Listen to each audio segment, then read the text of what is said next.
Bab 6892. Biaya transportasi terbesar jarak jauh adalah bahan bakar. Kapal kargo seberat 100.000 ton membutuhkan puluhan ton minyak berat setiap hari, dan dapat mengisi ulang ribuan atau bahkan puluhan ribu ton minyak sekaligus. Jika selisih harga per ton hanya beberapa ratus yuan, selisihnya bisa mencapai ratusan ribu yuan per pengisian ulang. Banyak kapal kargo laut yang suka mengisi bahan bakar di Singapura, terutama karena harga minyak di sana murah dan mereka dapat menghemat banyak uang dengan mengisi penuh tangki mereka. Jika Hamid punya minyak, ia tak perlu susah payah mencari pembeli. Ia hanya perlu menjual minyaknya ke tentara Front Cataclysmic dengan harga lebih rendah. Dan tentara Front Cataclysmic kemudian akan menjual minyak beratnya ke Yisu Shipping dengan harga lebih rendah, dan lini bisnis ini akan sukses. Saat itu, Hamid bisa meraup keuntungan, Front Cataclysmic Dian bisa meraup untung, dan Yisu Shipping bisa menghemat biaya bahan bakar. Mengingat skala armadanya, penghematan biaya bisa mencapai ratusan juta per tahun. Ini jelas merupakan situasi yang saling menguntungkan. Selain itu, dengan dukungan fondasi pengawalan rute ini, tentara Front Cataclysmic hanya perlu menyediakan bisnis pengisian bahan bakar kepada Yisu Shipping sebagai pekerjaan sampingan. Meskipun cadangan minyak Suriah tidak sekaya negara-negara kaya, Charlie tidak berharap Hamid mendapatkan ladang minyak besar yang bisa menghasilkan puluhan ribu dolar per hari. Selama ada ladang minyak yang cukup untuk dicerna secara internal oleh tentara Front Cataclysmic dan Yisu Shipping, hal itu layak dilakukan. Lagi pula, Charlie tidak ingin menabung untuk dirinya sendiri. Alasan utamanya adalah Hamid adalah orang tua yang sulit diatur. Ia biasanya tinggal di lembah pegunungan yang miskin dan hampir tidak memiliki sumber penghasilan. Jika bukan karena bantuannya, basisnya tidak akan pernah berada dalam situasi seperti ini. Namun, jika pengeluarannya tidak cukup untuk menutupi pendapatannya dalam jangka panjang, perusahaan akan terus merugi. Seluruh perusahaan bagaikan jurang maut. Jika Anda memaksanya menghasilkan uang, dia tidak akan mampu melakukannya. Pada saat itu, Anda harus mensubsidinya sendiri atau menyerah begitu saja. Jadi bagi Charlie, cara terbaik adalah membantu Hamid menemukan sumber pendapatan yang stabil. Suriah dilanda perang terus-menerus dan tanahnya tandus. Mustahil mencapai swasembada bahkan dengan cocok tanam, apalagi menghasilkan uang untuk mendukung pasukan yang besar. Jika Anda ingin menghasilkan uang secara lokal, cara terbaik adalah mengekstraksi minyak. Kalau Hamid tidak bisa mendapatkan sebidang tanah yang bisa menghasilkan minyak, Charlie bahkan mempertimbangkan untuk meminta kesempatan merebutnya. Kalau tidak, dengan besarnya bisnis yang dimilikinya sekarang, dia mungkin tidak akan mampu bertahan begitu dia berhenti memberikan bantuan. Hamid juga kurang lebih mengerti apa maksud Charlie. Kini setelah bisnisnya berkembang, tidak hanya jumlah orangnya bertambah, tetapi juga semakin banyak benteng permanen yang sedang dibangun dan membutuhkan perawatan. Total biaya operasional telah meningkat beberapa kali lipat dibandingkan sebelumnya. Selain itu, Charlie telah meminta untuk menimbun persediaan yang cukup, dan persediaan cadangan tersebut juga membutuhkan banyak dana untuk terus-menerus diganti. Dalam keadaan seperti ini, defisitnya akan semakin parah. Jika Anda tidak memaksakan dan mencari cara untuk menghasilkan uang, Anda akan menjadi sangat pasif di masa depan. Maka, ia berkata kepada Charlie, ada ladang minyak yang jaraknya lebih dari 40 km dari saya. Ladang itu dikuasai oleh pihak oposisi. Ladang itu dapat menghasilkan sekitar 5.000 hingga 6.000 barel minyak setiap hari. Ini adalah ladang minyak yang paling dekat dengan saya. Selain itu, ada 3 atau 4 ladang minyak dalam radius 100 km dari saya, yang semuanya dikuasai oleh pihak yang berlawanan. Charlie melakukan beberapa perhitungan dan berkata, 5 hingga 6.000 barel per hari, itu berarti 2 juta barel per tahun, sekitar 2 hingga 300.000 ton. Nilai produksi tahunannya sekitar sedikit di atas 100 juta dolar. Setelah dikurangi berbagai biaya, laba bersih puluhan juta seharusnya tidak menjadi masalah. Setelah itu, ia diperingatkan, bangga, segera bicaralah dengan anggota inti oposisi dan katakan langsung kepada mereka bahwa mereka harus memberikan penyelesaian atas masalah ini. Jika mereka meminta pembaruan apa yang Anda inginkan, katakan saja Anda menginginkan ladang minyak yang paling dekat dengan Anda. Jika mereka memberi ladang minyak, dan semua orang hidup damai, kau tetap menjadi bagian dari mereka hanya dalam nama. Jika musuh eksternal muncul, kamu akan tetap berjuang bersama mereka. Kalau mereka tidak memberikannya, kamu tidak perlu bicara lagi. Pimpin saja pasukanmu untuk menyerang semua ladang minyak dalam radius 100 km kecuali yang ini. Bagaimana kita bertarung, saudaraku? Seru Hamid. Bolehkah kita pimpin pasukan dan serang saja?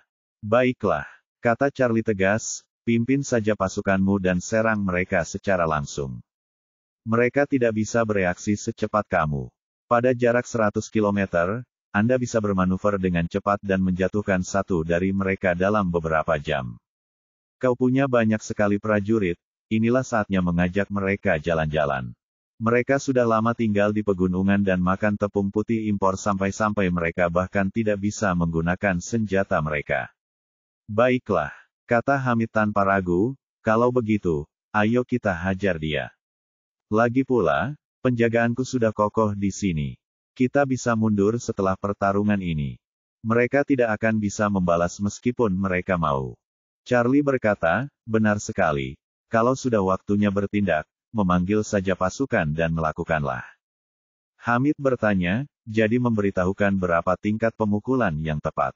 Charlie berkata dengan serius, kita harus melumpuhkan ladang minyak mereka sepenuhnya, sampai-sampai tidak bisa diperbaiki tanpa menghabiskan banyak uang dan waktu. Bagimu, itu tidak lebih dari sekedar kerugian dan korban perang yang biasa. Bagi mereka, menghancurkan ladang minyak bisa berarti kehilangan ratusan juta dolar dalam beberapa tahun ke depan, jadi itu setara, apapun cara kami menyerangmu. Lagi pula, markasmu tak tertembus. Mereka tak bisa berbuat apa-apa padamu. Dan ladang-ladang minyak itu sangat dekat denganmu. Kau melawan mereka bisa dengan perang gerilya atau blitzkrieg. Setelah satu putaran serangan, ladang-ladang minyak ini, seperti mesin cetak uang, akan berhenti beroperasi. Paling buruk, kau bisa miskin keadaan. Jika kau tak membiarkan kami merasakannya, maka tak seorang pun bisa merasakannya. Hamid disentuh oleh kata-kata Charlie, dan langsung berkata dengan penuh semangat, kakak, kamu benar sekali. Sial, kalau kamu tidak memberiku doa suap, aku akan menghancurkan pancinya. Charlie kembali memperingatkannya, jika Anda memenangkan langkah ini, itu akan menjadi inspirasi bagi para pemimpin perang oposisi lainnya. Pada saat itu, banyak orang pasti ingin berpisah dan membentuk faksi mereka sendiri, yang akan sangat meningkatkan kekuatan inti oposisi. Begitu semua orang ingin berpisah, mereka tidak akan mampu mendesaknya. Biaya untuk mengalahkan mereka satu persatu sangat tinggi dan peluang untuk menang sangat tipis.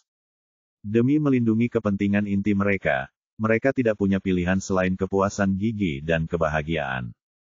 Pada titik ini, Charlie menjelaskan, terkadang, keselamatan tidak datang dari memperkuat diri sendiri, tetapi juga dari menghalangi musuh. Jika Anda dapat menghancurkan kekuatan lapisan inti sedikit demi sedikit dari dalam, maka jarak antara Anda dan mereka akan semakin mengecil. Dan mereka tentu tidak akan berani meremehkan Anda di masa depan. Jadi kupikir pertempuran ini harus diperjuangkan, dan harus diperjuangkan sesegera mungkin. Hamid bersemangat untuk mencoba, dan berkata dengan penuh semangat, bagus, sepertinya pertempuran ini tak terelakkan. Saya akan menghubungi anggota inti yang bermusuhan nanti untuk berkomunikasi. Jika mereka berani menolak persyaratanku, aku akan segera melancarkan serangan dahsyat ke semua sumur minyak di sekitar. Beberapa hari sebelum Charlie dan Claire kembali, Claire sibuk di perusahaan hingga larut malam setiap hari. Menurutnya, banyak proyek yang tertunda terlalu lama dan perlu segera diselesaikan. Namun, Charlie tidak curiga apapun, tetapi dia tidak tahu bahwa Claire sudah mempersiapkan diri sebulan kemudian. Beberapa hari kemudian, Elaine Ma dan Jacob kembali ke Aurus Hill dengan tas besar dan kecil. Mereka berdua bersenang-senang di Dubai kali ini dan menghabiskan sebagian besar dari ratusan ribu dolar, yang akhirnya menebus penyesalan perjalanan terakhir mereka ke Dubai. Begitu Jacob kembali, ia mulai nongkrong di asosiasi kaligrafi dan lukisan lagi, sementara Elaine Ma, seperti biasa, tidak melakukan apapun sepanjang hari. Charlie berpikir hidupnya telah kembali normal, jadi ia hanya meluangkan waktu setiap hari untuk pergi ke hotel pemandian air panas Camp Elises untuk membantu Ito Nanako dan prajurit lainnya meningkatkan kekuatan mereka. Ia juga sering bertemu dengan Yeremia dan Song Ryu untuk mempelajari cara menghancurkan racun di tubuh mereka. Maria Lin baru-baru ini kembali ke kehidupan kampus. Menurutnya, ia sebenarnya senang belajar di kampus. Selama ratusan tahun, ia telah berkelana ke berbagai universitas di seluruh dunia dan meraih berbagai gelar profesional. Namun, sejak memasuki era informasi, ia takut informasinya terbongkar, sehingga ia pun mengurungkan niat untuk belajar.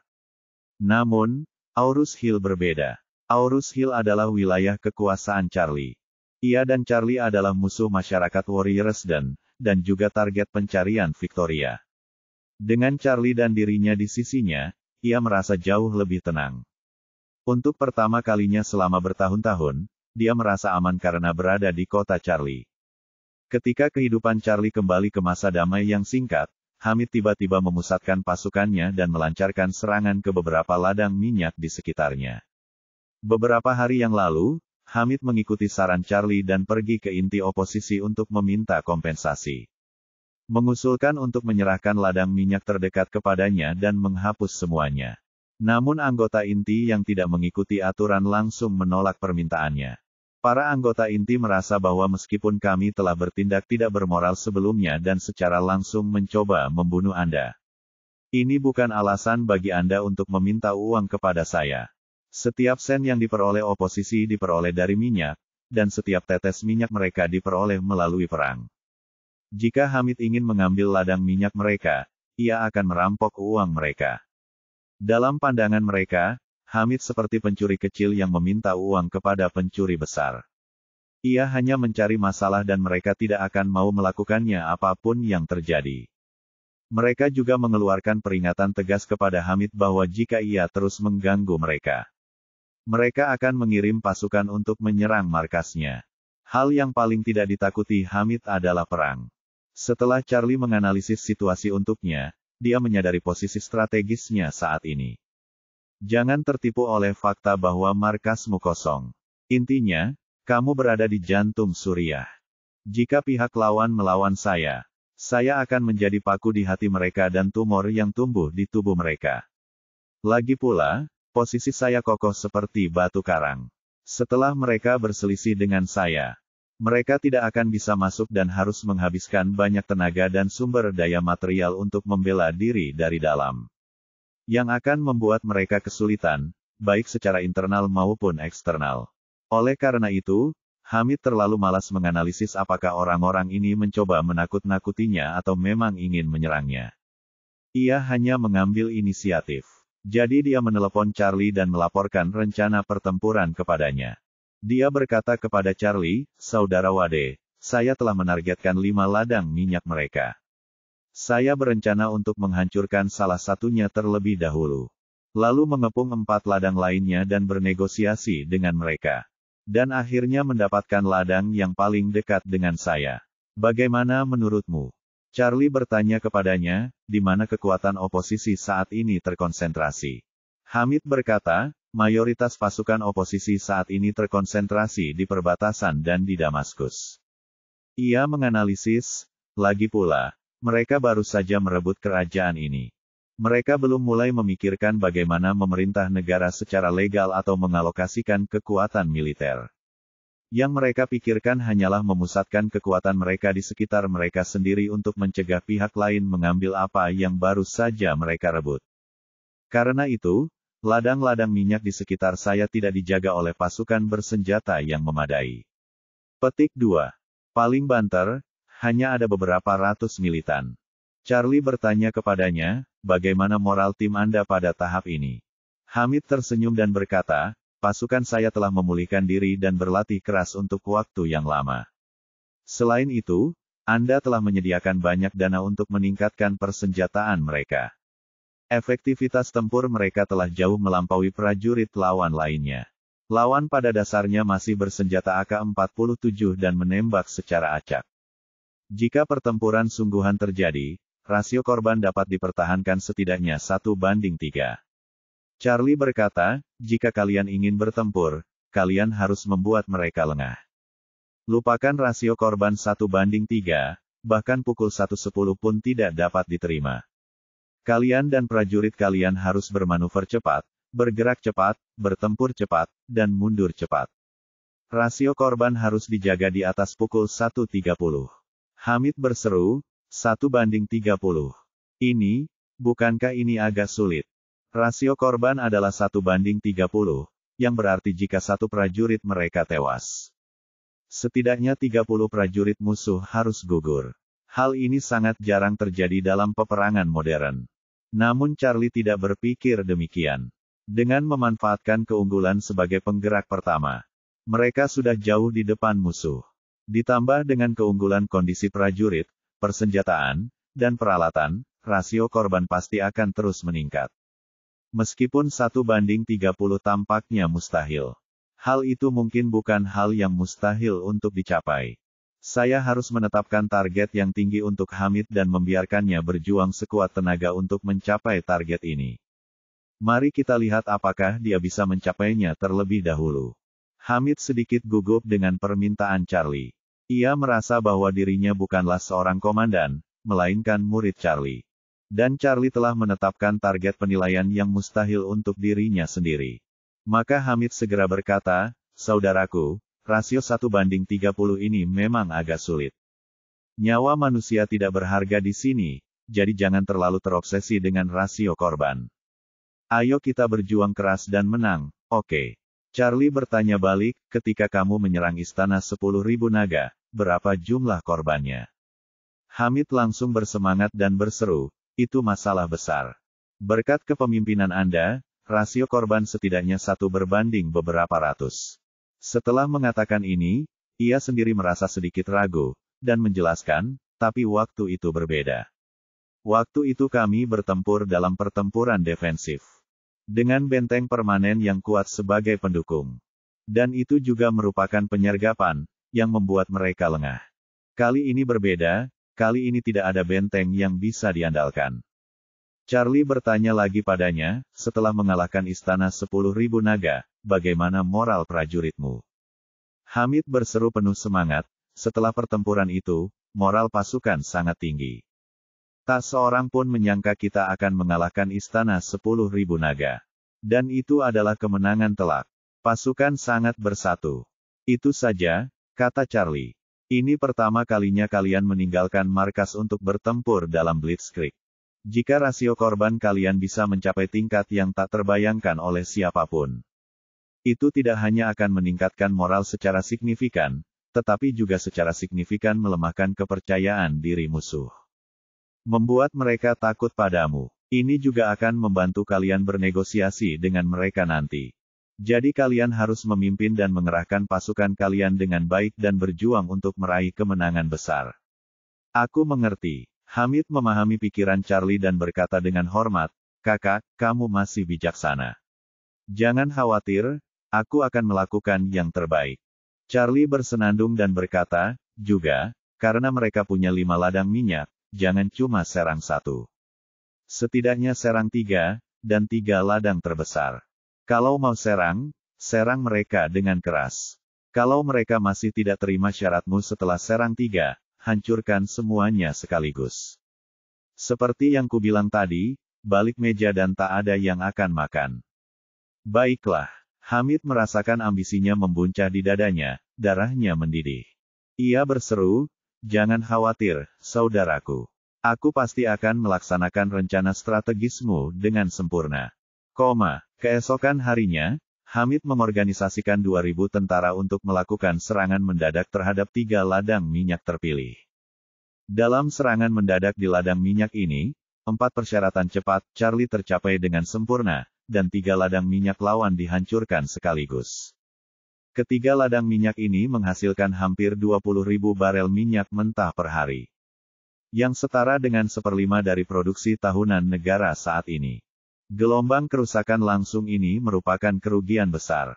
Bagi Hamid, selain menghabiskan sejumlah bahan bakar dan amunisi, 3 pertempuran kecil tersebut sangat menghancurkan.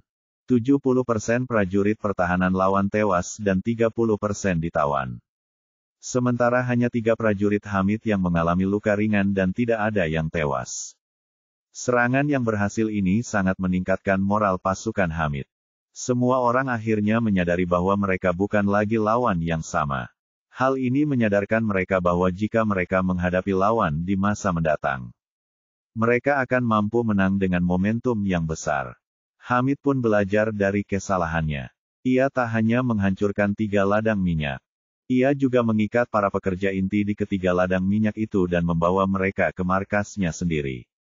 Di masa depan, ketika ia mengambil alih ladang minyak dan mulai menambang, orang-orang ini akan dapat melayaninya secara langsung. Kelompok oposisi inti sangat marah mengenai hal ini. Pikiran pertama mereka adalah mengumpulkan pasukan besar dan mengepung Hamid.